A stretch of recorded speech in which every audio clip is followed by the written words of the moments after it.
నమస్కారం వార్తలకు స్వాగతం. ముందుగా ముఖ్యాంశాలు. కృష్ణా నది జలాల్లో తెలంగాణ హక్కుల పరిరక్షణ కోసం చలో నల్గొండ బహిరంగ సభలో కేసీఆర్. కాంగ్రెస్ పార్టీ తీరుపై fire. CM Revanth Reddy media సమావేశం. మేడిగడ్డ ప్రాజెక్టుపై వివరణ.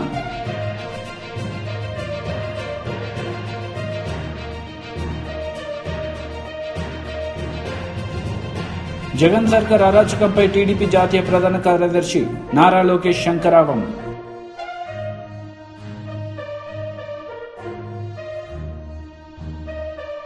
మూడవ తెలంగాణ శాసనసభ 2వ సెషన్ 5వ రోజు సీఎం రేవంత్ రెడ్డి పాల్గొన్నారు. ఈ సందర్భంగా ఆయన మాట్లాడారు. కొంతమేరకు మనం చర్చించగలిగినాము, వాస్తవాలను ఈ రాష్ట్ర ప్రజలకు మనము చెప్పగలిగినాం. ఇక రెండవది గోదావరి జలాలు.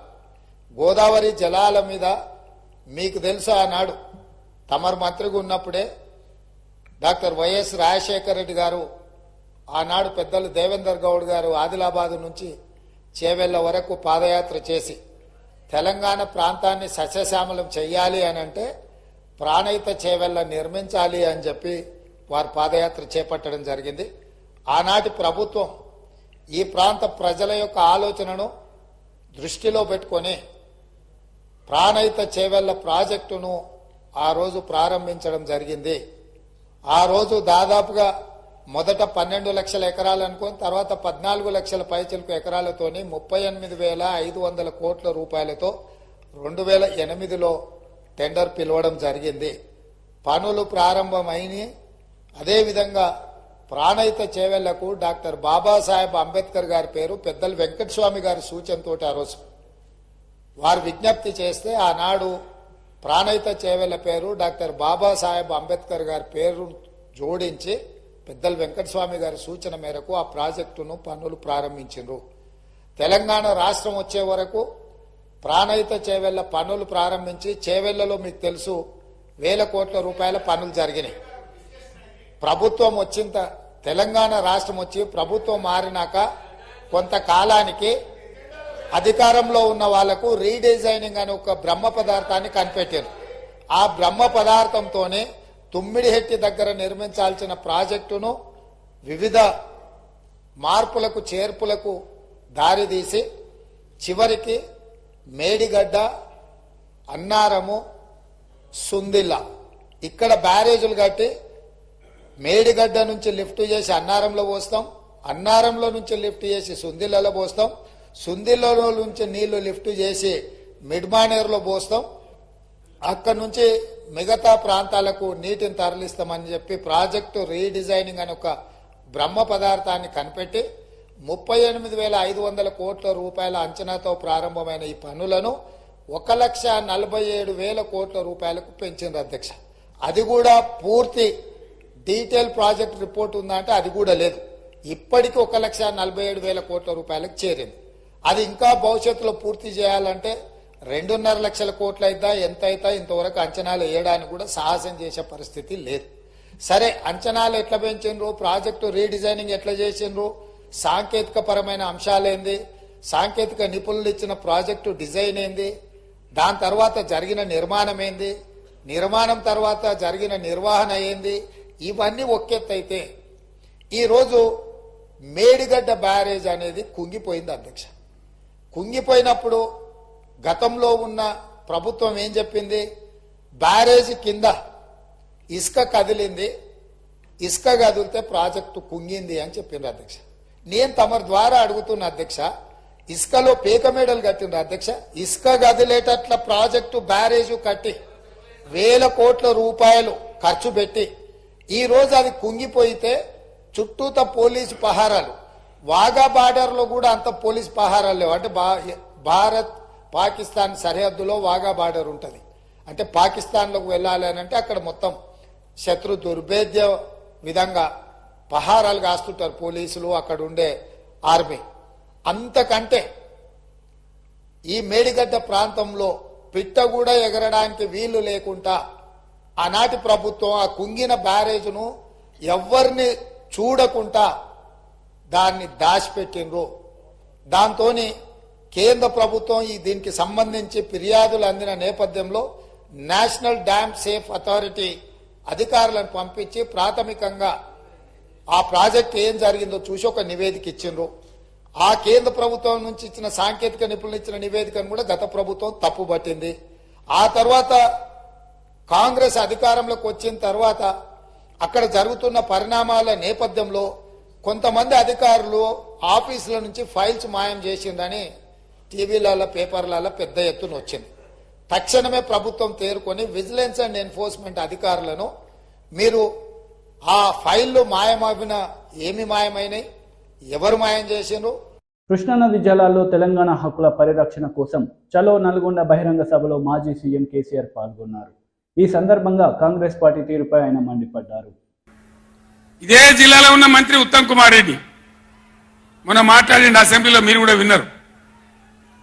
ఉమ్మడి రాష్ట్రమే నయం ఉండినట్టు ఆయన కట. ఉమ్మడి రాష్ట్రమే మంచిగా ఉండే ఇప్పుడు మంచిగా లేదట. మరి శ్రీకాంతాచారి ఎందుకు చచ్చిపోయింది? ఇదే జిల్లాలో పుట్టే బిడ్డ ఎందుకు చచ్చిపోయిన ఉద్యమకారులు? అంత పెద్ద ఉద్యమం ఎందుకు జరిగింది? లక్షల మంది కోట్ల మంది ఎందుకు పాల్గొన్నారు? ఇంత సోయి తప్పి మాట్లాడతారు మంత్రులు. గవర్నమెంట్ వస్తే ఏం చేయాలా? పోయినరు భద్రపలేక సంతకం పెట్టినరు, దాని మెమోరాండం దొరికింది.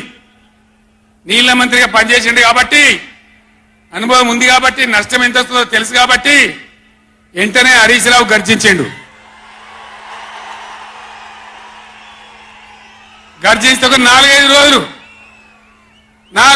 నాటకాలు ఆడిండు, అబద్ధాలు మాట్లాడిండు. నిలబెట్టి మన గట్టిగా అసెంబ్లీలో అడిగితే అసెంబ్లీ బడ్జెట్ జరుగుతుంది, మీరు చూసిండు. బడ్జెట్ జరుగుతుంటే ఏమవుతుంది? బడ్జెట్ అతి ముఖ్యమైన విషయం. ఎప్పుడు కూడా చరిత్రలో దాన్ని పక్కకు పెట్టి వేరే అంశాలు తీసుకోరు. కానీ అగమేఘాల మీద ఇది జరుగుతుంటే, ఆ రగడ జరుగుతుంటే, బిడ్డ మీ సంగతి బదాలను నిలబెడతా, మిమ్మలను ప్రజల ముందే తెలుసుకుంటాం అని నల్లగొండ చెలవు నల్లగొండ నేను పిలిపించిన. ఎందుకంటే నాకు చేతనైనా కాకపోయినా నా కట్టె కాలే వరకు తెలంగాణకు అన్యాయం జరిగితే చివరి శ్వాస దాకా కూడా పులిలాగా లేచి కొట్లాడతా తప్ప పిల్లిలాగా ఉండను. ఎట్టి పరిస్థితులలో 600 ఏ విషయంలో కూడా తెలంగాణకు అన్యాయం జరగనివ్వను. కొట్లాడదాం. చెలో నల్గొండ ఇయ్యంగానే పిక్క పిక్క చచ్చుడు ఇజ్జత్ మానం పోతుంది రాబాయి. కేసీఆర్ బొబ్బ పెడితే ఏం చేస్తామంటే ఏం చేస్తామని చేతులు విసుకొని కాళ్ళు విసుకొని అర్జెంటుగా బడ్జెట్ పక్కకు పెట్టి శాసనసభలో తీర్మానం పెట్టింది. ఆ తీర్మానం కూడా చక్కగా లేదు. వాళ్ళ తెలివి సల్లారా. సాగునీళ్లు తాగునీళ్ళు అని పెట్టిండ్రు, కరెంటు ఉత్పత్తి పెట్టలేదు మళ్ళీ దానిలో. ఆ తీర్మానంలో కూడా అంత తెలివి తక్కువ తీర్మానం. అది పెట్టి ఇక మామ అనిపించుకున్నారు. అయిపోయింది కదా. ఒక రైతుకు పంట పండిందట, వడ్ల రాసేయింది. ఎందుకంటే రాసేవాడు ఎత్తుకపోకుండా పొత్తు పోసేది, పొత్తులు ఆ బూడిదో శుద్ధో ఏదో పోసేది. పక్క రైతును పిలిచి పొరుగు రైతు పొత్తు వైరాబాయ్ అంటే ఉంటే నాకేంది పోతే నాకేంది పులిగోవాలి కానీ పొత్తు పోసిందట. ఇలా ఏం పోతుంది? వాళ్ళకు కావాలి పదవులు, వాళ్ళకు కావాలి పైరవీలు, వాళ్ళకు కావాలి డబ్బులు తప్ప ప్రజల హక్కుల గురించి లేదు. నాడు లేదు, నేడు లేదు. దయచేసి నేను మీ అందరినీ కోరేది ఒకటే, అన్ని సందర్భాల్లో పోరాటమే ఉండదు. అవసరమైనప్పుడు పోరాడాలి, పోరాటానికి సిద్ధంగా ఉండాలి. అవసరమైతే సర్దులు కట్టుకొని రావాలి, మనం పిడికిలి బిగించాలి. అప్పుడే మన హక్కులు కాపాడుకోగలుగుతాం. అటు కేంద్రాన్ని కానీ, అధికారులను కానీ, కృష్ణా ట్రిబ్యునల్ని కానీ, రాష్ట్ర ప్రభుత్వం కూడా భద్రప పనిచేయకుండా అప్రమత్తంగా ఉంచేటట్టు కానీ నడవాలంటే మనం ఎప్పటికప్పుడు జాగ్రత్తగా పులుల్లాగా కొట్లాడాలి. ఈ మాట చెప్పడానికి నేను ఇంత దూరం వచ్చిన, మిమ్మల్ని అందరినీ సమీకరించిన. ఇప్పుడు గవర్నమెంట్ వచ్చింది. గవర్నమెంట్ వచ్చిన కాడ నుంచి మీరు చూస్తాను. ఎవడన్నా కొత్త గవర్నమెంట్ వస్తే ఏం చేయాలి? పోయిన గవర్నమెంట్ కంటే 4 మంచి పనులు చేస్తాం, ప్రజలు అవలనిపించుకుంటామనే మాట ఉండాలి, ఆరాటం ఉండాలి. ఒక్కటన్నా మంచి మాట ఉన్నదా? ఒక్కటన్నా? పొద్దున్న లేస్తే సొల్లుపోయాను కేసీఆర్ని తిట్టాలి. కేసీఆర్ని తిడితే మీరు పెద్దోళ్ళు అవుతారా? లేనిపోని బదనాములు పెట్టి కేసీఆర్ మీద బదనాం పెడితే మీరు పెద్దోళ్ళు అవుతారా? ప్రజల హక్కులు గాలికి వదిలేసి ఏ విధంగా అసెంబ్లీలో మాట్లాడుతున్నారో, ఎటువంటి దుర్భాష మాట్లాడుతున్నారో, ఎంత దుర్మార్గమైన పద్ధతిలో మాట్లాడుతున్నారో టీవీల సాక్షిగా మీరు అందరు చూస్తూ ఉన్నారు.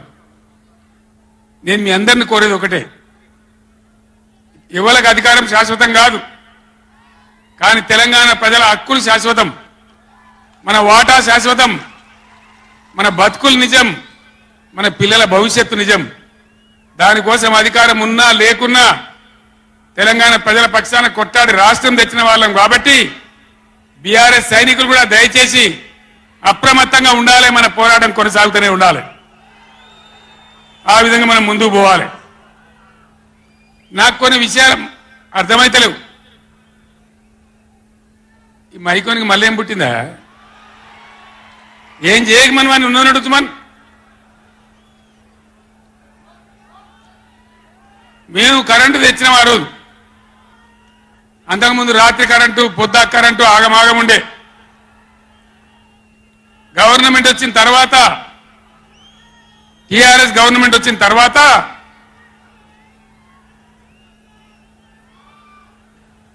ఇంకేమైనా రోగమా, బీమారే? అరే బాబు, ఉన్నదంటే ఉంచరా మైకు, ఏం మాట్లాడక, ఏం చేయకు, నువ్వేం చదవకు. దాన్ని కరెంటు తెచ్చినాం. ఒక 7-8 నెలల్లో కరెంటు బాగా చేసి ఏడాది అర్థం నుంచి 24 గంటల కరెంట్ ఇచ్చినాం రైతాంగానికి. మీరందరూ సంతోషంగా నడింట్లో పడుకొని పంటలు పండించారు. పాములు గర్వంగా, తేలు గర్వంగా బాయిల కాడికి పోలే. కేసీఆర్ పోగానే సీఎం రేవంత్ రెడ్డి మీడియా సమావేశం నిర్వహించారు. ఈ సందర్భంగా మేడిగడ్డ ప్రాజెక్టుపై పలు అంశాలు వివరించారు. మీరు నల్గొండకెళ్ళి గక్కడేదో సభ పెట్టి దిక్కుమాలిన మాటలు మాట్లాడే కంటే శాసనసభ జరుగుతుంది. ప్రధాన ప్రతిపక్ష నాయకుడుగా 10 సంవత్సరాలు ముఖ్యమంత్రిగా పనిచేసిన మీరు, 20 ఏళ్ల నుంచి తెలంగాణ కోసం కొట్లాడినని చెప్పుకునే మీరు సభకి ఎందుకు రావడం లేదు? ఇవాళ బెదిరించి బతకాలని చూస్తున్నాడు, బ్లాక్మెయిల్ చేసి బతకాలని చూస్తున్నాడు కేసీఆర్ గారు. మమ్మల్ని వెంటాడుతాడంట ఆయన. అయ్యా రా, మంచిది, మేమేం అల్లాటప్పగా ఏమి ఇక ఆ కుర్చీలో కూర్చోలే. ప్రజల దగ్గరికి వెళ్ళి ప్రజలు ఓట్లేసి ప్రజలు ఎన్నుకున్న ప్రభుత్వం అక్కడ ఉంది. నీలాక ఉద్యమ ముసుగులో మంది పిల్లలను చంపి మేము కుర్చీ ఎక్కలేదు. చచ్చిపోయిన కుటుంబాలను ఆదుకుంటూ మేము ఇవాళ ప్రభుత్వాన్ని ఏర్పాటు చేసినాము. ఏర్పాటు చేసిన ప్రభుత్వంలో మేము ప్రజలకు అవసరమైన నిర్ణయాలు తీసుకుంటున్నాము. నిజంగానే నేను చంద్రశేఖరరావు గారిని సూటిగా అడుగుతున్నా, మీరు ఈ లోపాలలో, కాళేశ్వరంలో జరిగిన అవినీతిలో మీకు భాగస్వామ్యం లేకపోతే మీరు ఎందుకు భయపడుతున్నారు కాళేశ్వరం రావడానికి?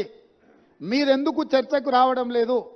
మేడిగడ్డ కుంగిపోయినప్పటి నుంచి ఈ రోజు వరకు చంద్రశేఖరరావు గారు ఏ రోజు కూడా కుంగిపోయిన మేడిగడ్డ మీద కానీ, అన్నారం మీద కానీ, సుందిళ్ళ మీద కానీ మీరు ఒక్క మాట ఎందుకు మాట్లాడతలేరు? శాసనసభలో చర్చ పెడితే మీరు మొహం ఎందుకు చాటేసిండ్రు? అదేవిధంగా కేఆర్ఎంబీ మీద ప్రాజెక్టులను అప్పచెప్తున్నామని చెప్పి మీ కార్యదర్శి గారు మాట్లాడిన విషయాలు ఉత్తమ్ కుమార్ రెడ్డి గారు లేఖ బయట పెడితే దాని మీద మీరు ఎందుకు స్పందిస్తలేరు? మీ కార్యదర్శి గారు మీ అనుమతి తీసుకొని లేఖ రాసినా, మీ అనుమతి లేకుంటేనే లేఖ రాసినా ప్రజలకు వివరించాల్సిన బాధ్యత మీకు లేదా? ఈరోజు కాళేశ్వరం అవినీతి మీద చర్చ జరిగినప్పుడు ఈ అవినీతి గురించి చర్చ జరగకుండా ఉండాలి అని, ఈ సమస్యను తప్పుదోవ పట్టించాలని ఈరోజు మీరు నల్గొండలో మీటింగ్ పెట్టినరు. మీరు మీటింగులు పెట్టి రాష్ట్రానికి ఏదైనా ప్రయోజనం చేకూర్చే మాటలు ఏమైనా మాట్లాడినరా? ఆయన అక్కడి నుంచి మాట్లాడుతున్నాడు మళ్ళీ అధికారంలోకి వస్తామని. నువ్వు చేసిన పనికి నిన్ను అధికారంలోకా? ముందే ప్రజలకి విషయాలు తెచ్చుంటే ఆ ప్రతిపక్ష హోదా కూడా నీకు రాకపోతుండే. ఇవాళ ప్రతిపక్ష నాయకుడిగా నీ బాధ్యతను నువ్వు నెరవేర్చకుండా పారిపోయి శాసనసభకు రాకుండా ముఖం చాటేసి ఇంకెక్కడికి వెళ్తావని నేను అడుగుతున్నా. మీకు 39 మంది ఎమ్మెల్యేలను ఇచ్చి ప్రతిపక్ష నాయకుడు హోదా ఇస్తే సభలోకి వచ్చి సమస్యల మీద చర్చించకుండా పారిపోయి ఈరోజు మీరు ఏ రకంగా ప్రజల ముందుకు వస్తారు, ఏ ముఖం పెట్టుకొని వచ్చిండ్రు? ఈరోజు నల్గొండ జిల్లా ప్రజల్ని మీరు ఏం వంచడానికి ఈరోజు అక్కడికి వెళ్ళిండ్రు? ఆయనకి ఇప్పుడు మళ్ళీ ఫ్లోరైడ్ బాధ గుర్తొచ్చింది. ఎందుకంటే కుర్చీ పోయింది కదా, కుర్చీ పోగానే కేసీఆర్కు గుర్తొచ్చేది నీళ్లు, నల్గొండ జిల్లా ఫ్లోరైడ్ బాధితులు. ఎంతసేపు అయ్యా వాళ్ళ బాధల పునాదుల మీద అధికారాన్ని ఎక్కాలి.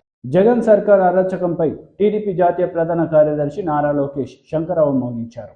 ఈ సందర్భంగా ఆయన మాట్లాడారు. కేవలం వీళ్ళ ముగ్గురు స్వార్థం వల్ల ఈ రోజు ఇసుక ధరలు విపరీతంగా పెరిగిపోయినాయి.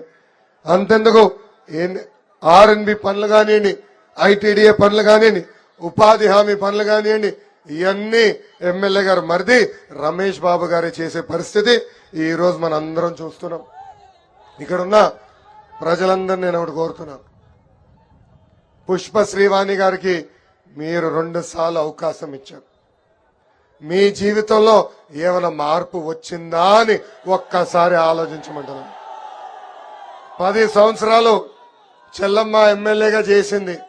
మీ జీవితంలో ఏమైనా మార్పు వచ్చిందా? గ్రామాల్లో ఏమైనా మార్పు వచ్చిందా? మనకి ఆదాయం పెరిగిందా? లేదు. అందుకే 2024లో తెలుగుదేశం జనసేన పార్టీ ఉమ్మడి అభ్యర్థిని గెలిపించండి. నేను ఇప్పుడు ఇవ్వబోయే హామీలు అన్ని నెరవేర్చే బాధ్యత వ్యక్తిగతంగా నేను తీసుకుంటాను.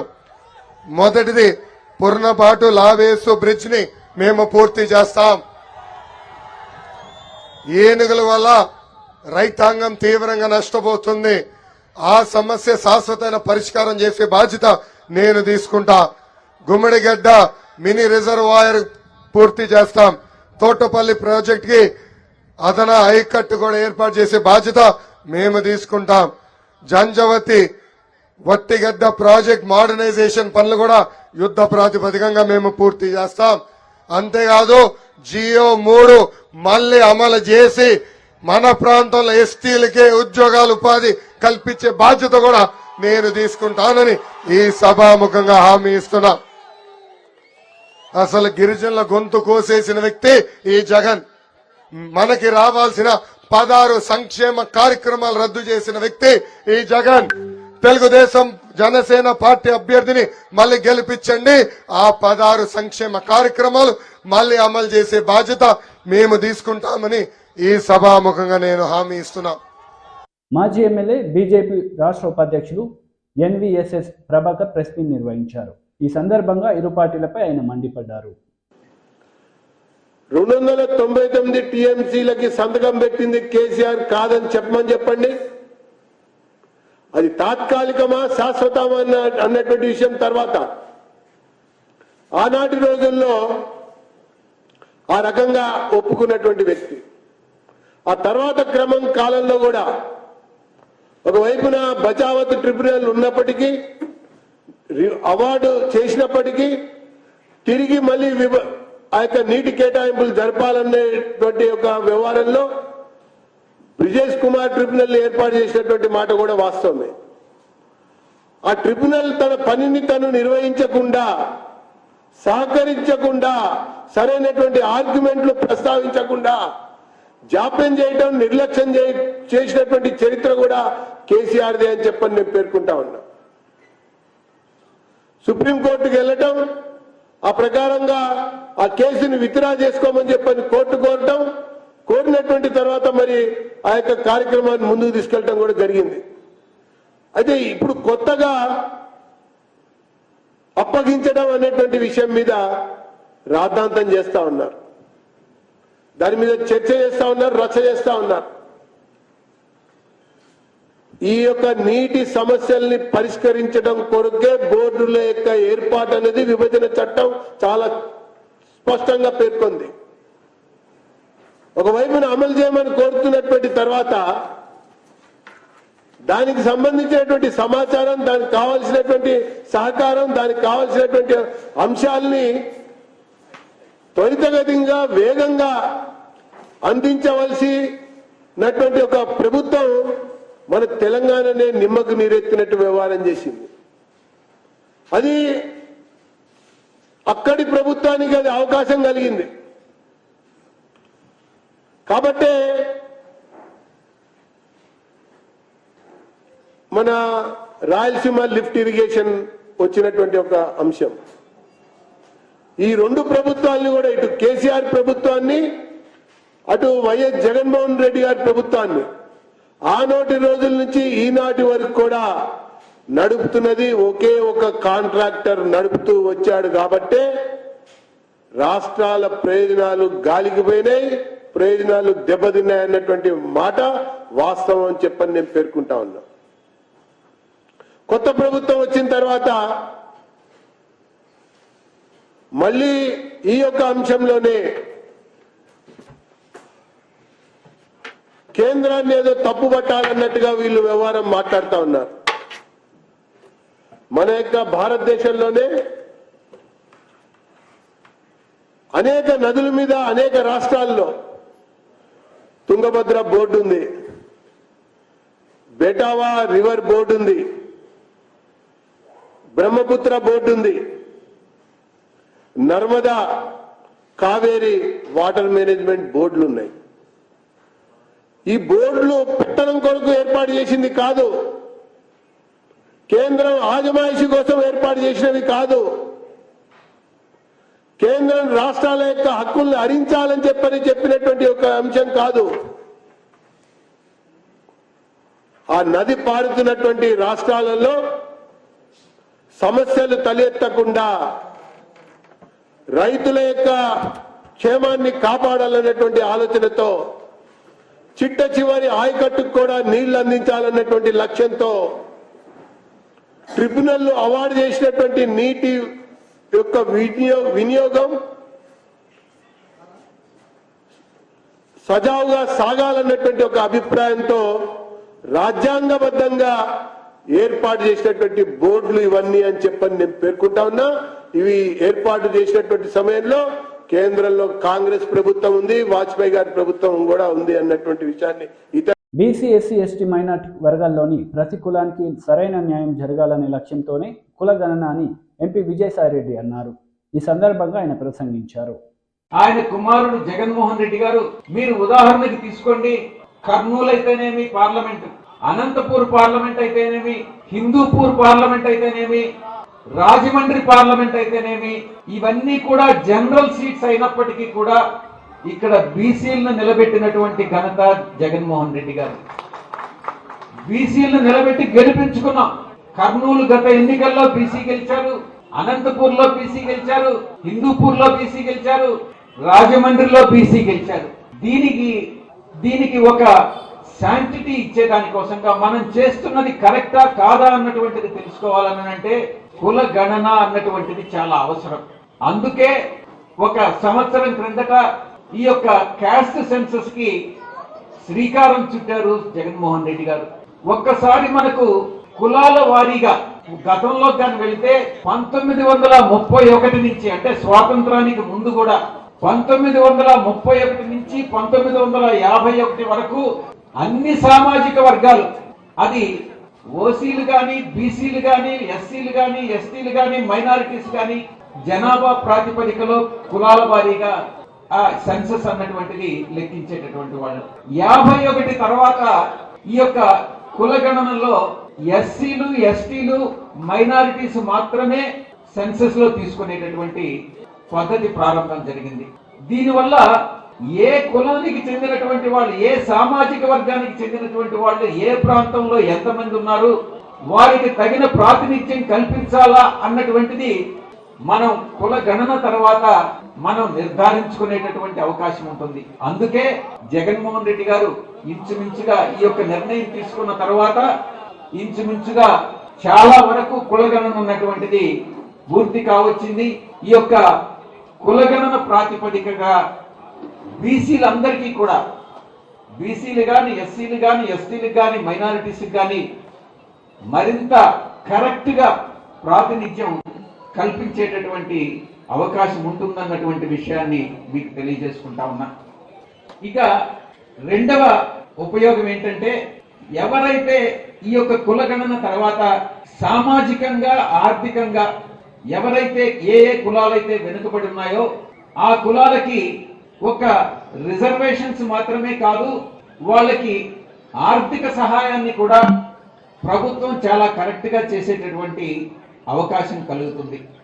వార్తలు ముగించే ముందు ముఖ్యాంశాలు మరోసారి. కృష్ణానది జలాల్లో తెలంగాణ హక్కుల పరిరక్షణ కోసం చలో నల్గొండ బహిరంగ సభలో కేసీఆర్. కాంగ్రెస్ పార్టీ తీరుపై ఫైర్.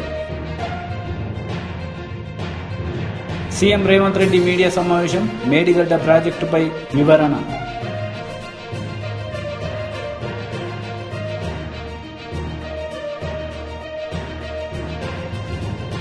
జగన్ సర్కార్ అరాచకంపై టీడీపీ జాతీయ ప్రధాన కార్యదర్శి నారా లోకేష్ శంకరావం.